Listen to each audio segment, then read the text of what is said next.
This is 911. Do you have an emergency? Today on Rescue 911, a blazing inferno. Mike, get out! The house is on fire!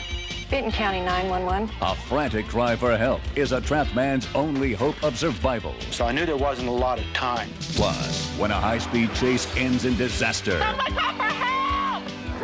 the jaws of life are a cop's only way out. He didn't look like Keith. He looked dead. On the next Rescue 911.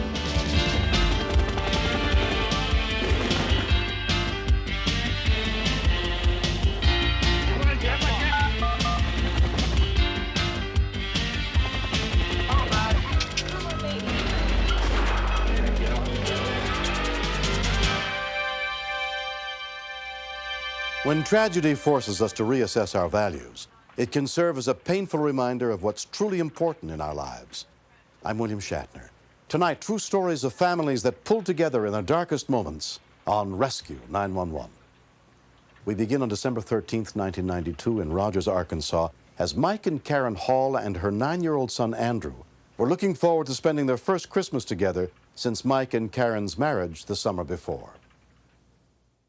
Now I lay me down to sleep. I pray the Lord my soul to keep. I bless Mom and Dad and Andrew, that's me, and everyone else in the world. Every night when my mom and dad say my prayers with me, and then I say goodnight, and then they shut the door.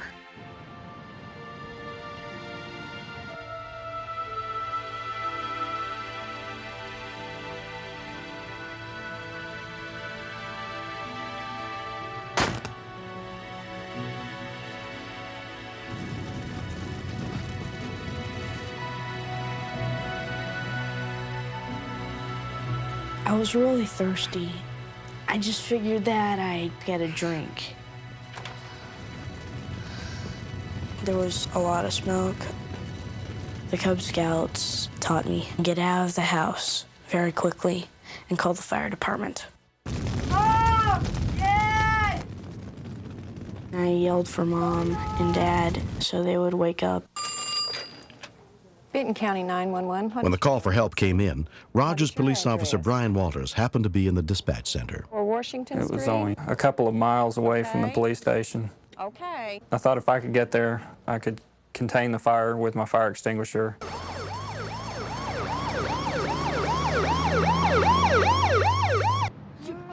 My aunt is a semi-invalid, and so I was making sure that she got out. Then I realized that I didn't see my husband on the front of the house. Andrew, take that Vivian over there! I was panicked.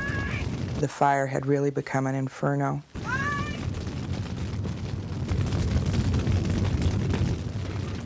I was scared pretty much because I thought she might get trapped by the flames.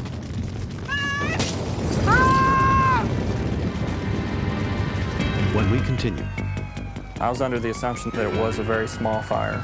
And my first reaction was just, my God, this thing is huge.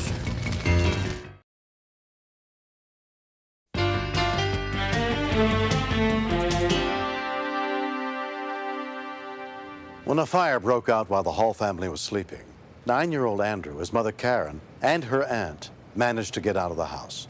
But when Karen realized her husband Mike was still inside, she made the mistake of running back into the burning building. The flames were coming out of the window. Take out Vivian across the street! I was thinking that my stepfather wouldn't make it out in time. Officer Walters arrived at the scene in less than 3 minutes.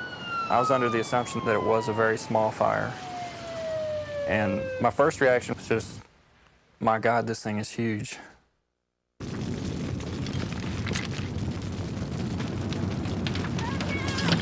When the wife approached me, she was hysterical, screaming, he's in there, he's in there. But I couldn't imagine anyone living through something like that. Since I couldn't enter the front or the side of the structure, the back was the only alternative. It was very hot. It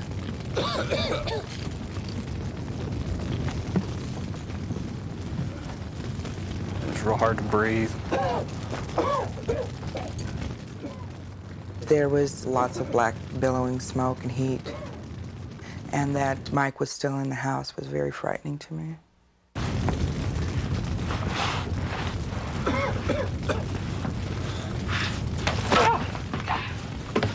I can't get in there.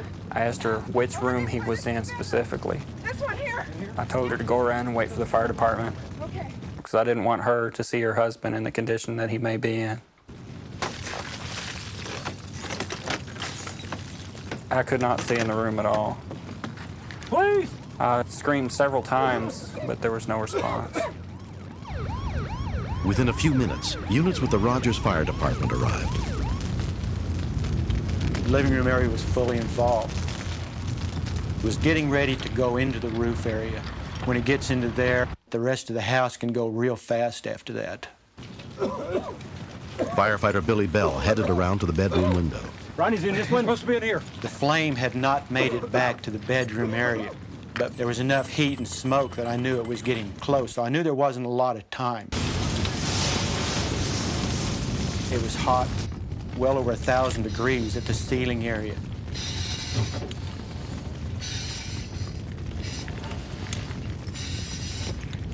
I honestly wouldn't have said that he was alive for sure at all. Found the body! Toward my voice, Bill!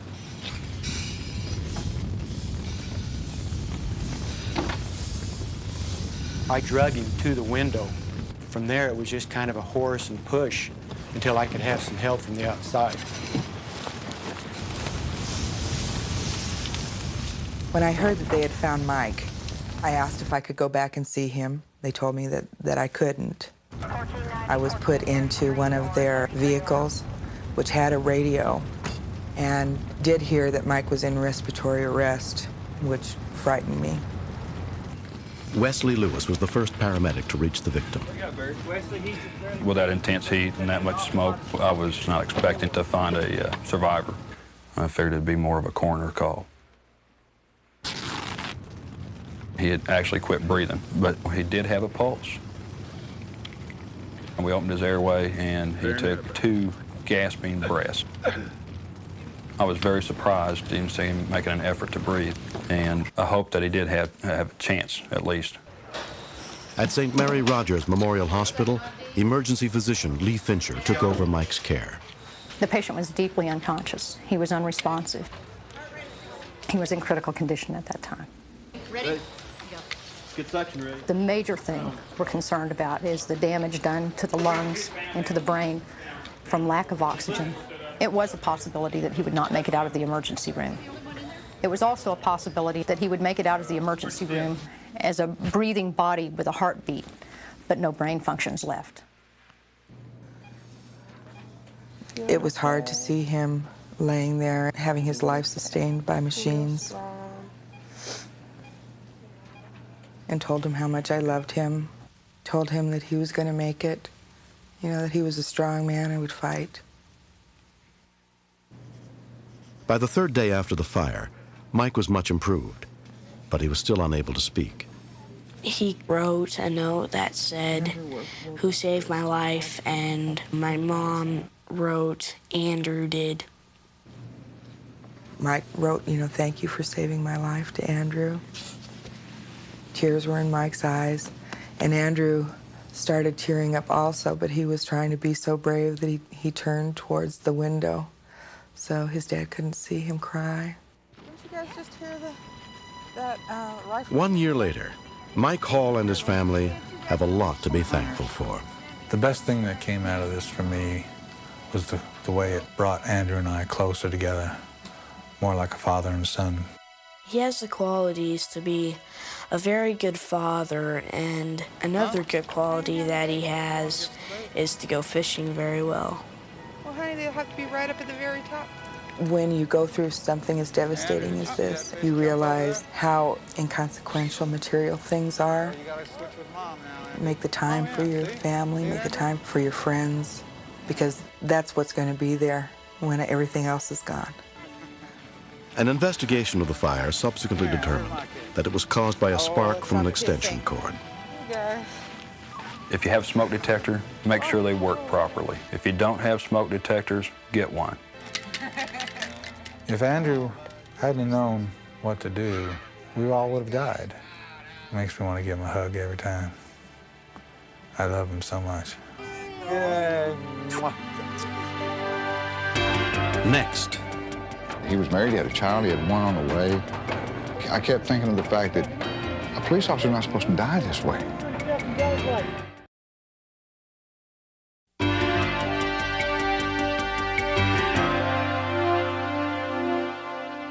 For emergency workers, the tragedies they experience on the job have a way of spreading out and darkening their whole lives. More and more police and fire departments are responding by using psychological debriefing sessions to help their people cope with the extreme emotional stress of their work. In Austin, Texas, many rescue workers are still haunted by an incident that took place on the night of April 2nd, 1993, when Police Sergeant Don McDavid was the shift commander on duty.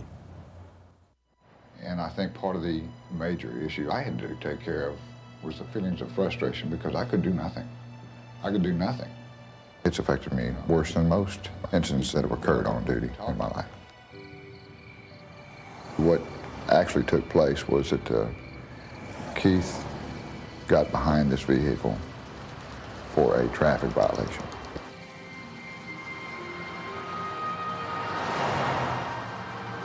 The driver of the vehicle decided not to stop, decided to run.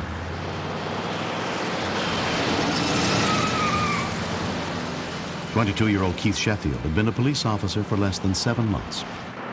He was married, he had a child, he had one on the way.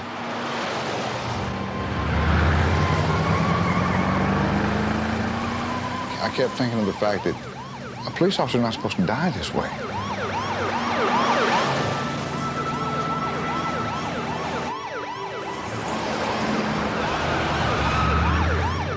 To this day, I can still hear him scream. And it is something that you hear, you'll never forget.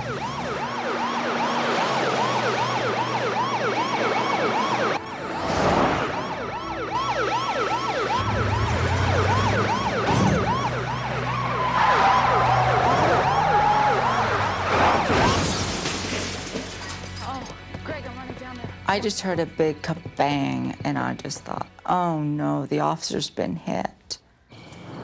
Lauren Newman lived just a few blocks from the site of the accident. Oh my God. When I saw the blood seeping out from his nose and his mouth and his ears, someone call for help! I was extremely terrified. I had never been in a situation like that before, and I don't wish that upon anyone. EMT Ken Saunders and his partner were the first rescue workers on the scene. We knew it was an officer from our sector by the markings on the car. And with the damage, that really escalated that personal apprehension. Okay, don't move. He's basically covered in blood, and at first I didn't recognize him. Austin Fire Captain Mike Van Blaricon showed up soon after. He was pretty well crushed into his seat. Pinned across his lap and altered, got a head injury. The encroachment into the interior compartment of the car was incredible. Joe, I can't see him from like mid-thigh on down. I knew we had an extensive extrication ahead of us, and time was critical.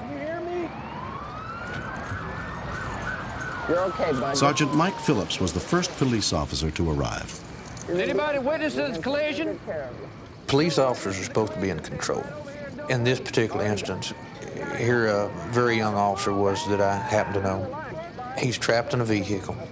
He's flailing with one arm, and he's screaming and screaming and screaming. And in the face, he looks a lot like my son. Okay, just relax this arm a bit for us now, bud. I got the cup already pumped up. Send me back to KBO! Head injury patients are oftentimes combative. Really fighting. It took everything that my partner and I had just to restrain the arms. Talk to the hospital about getting some sedation. Instinctively, he was fighting us because he thought we were some sort of aggressors. He was trying to pull his gun out of his holster with his right hand. Let's get one of the officers in here to get the gun out. We got a shotgun in here, too.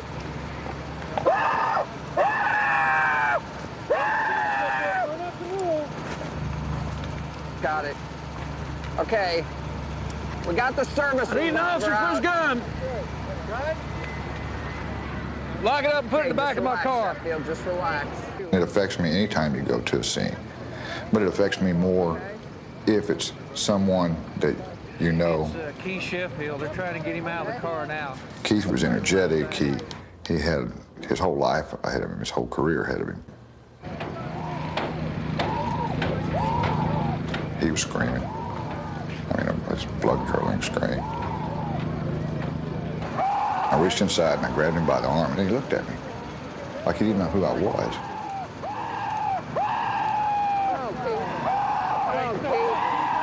Just relax, bud. I didn't think he would live to get to the hospital. We're getting you out of here, okay? Sergeant Phillips was behind me, came up behind me, and he could tell that I was having difficulty dealing with the situation. And he said, Mac, back off a minute. You're too close to this situation. And I said, I don't want his wife hearing about this on TV. I said, I'm gonna go get his wife. I gotta go tell his wife what's going on. Take her to Brackenridge.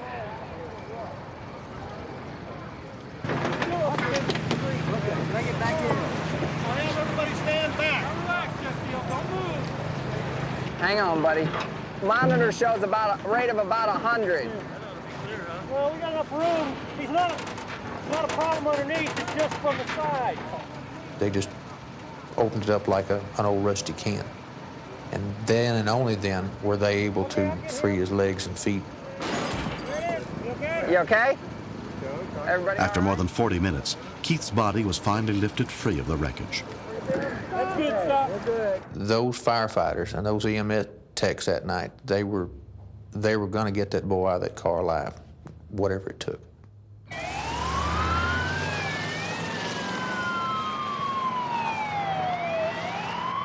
There was no way to get the helicopter into the area, so we blocked off all the intersections just to allow that ambulance to run straight to Brackenridge.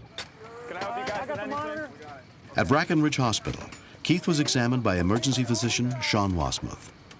40% of severe head injury patients, like Officer Sheffield, die. The remaining that survive often about half have permanent disabilities. Dawn brought Keith's wife, Dusty, who was 7 months pregnant, to the hospital. I didn't go into details. I didn't know at that point whether he was still alive or not.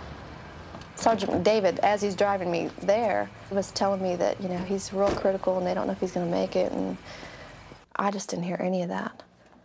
He's stable at this time, but he's critical.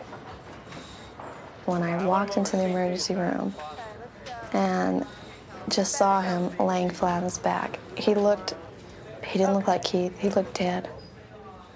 You bagging? I'm bagging. Let's go. Fortunately, he had no other life-threatening injuries except for his neurological injury. He was then sent to the intensive care unit. At that time, we were playing a wait-and-see game. Keith was in the coma for 12 days. 12 very long days. Keith, the nurse told us she could do something for us today. She told me you did a hook 'em horns for her. You gotta show us. Keithy? Come on, babe. It was great to see him move and wake up. I knew you could do it. 8 months have passed since Keith Sheffield's accident. When I first went to the rehab center, the doctor with his first evaluation there told me that it would probably be 6 months to a year before I could get back to a desk job. Oh, they're way down there. And I told him, no way, I can't do it. I said, if I'm not back at work, I'm gonna go crazy. I've got to be at work. And within 2 weeks, I was back at work. Way off. Whoa. I honestly didn't think that he ever would come back to work as a police officer.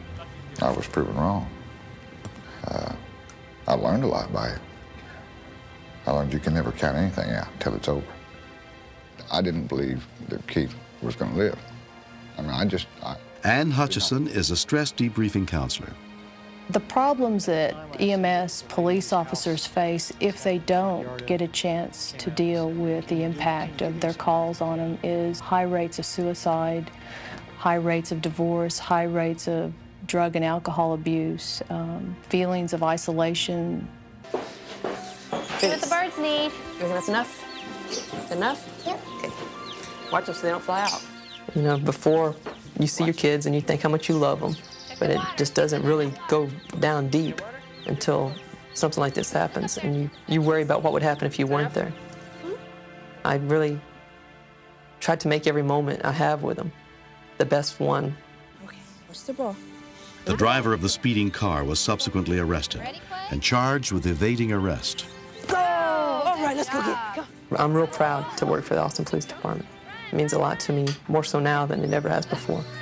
I'll never forget what everybody has done for me, and I hope to return it to somebody else that needs it someday. Did you have a good day today? I'm really glad he's going to be around to watch our kids grow up. And I'm planning on spending the next 50, 60 years with him. So I just thank God that he came out of it so beautifully.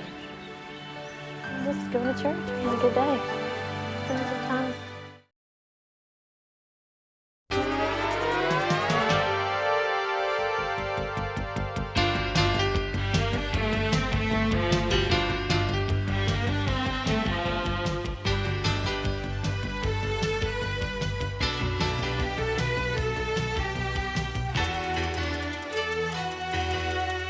Mr. Shapiro, step out of the car, please.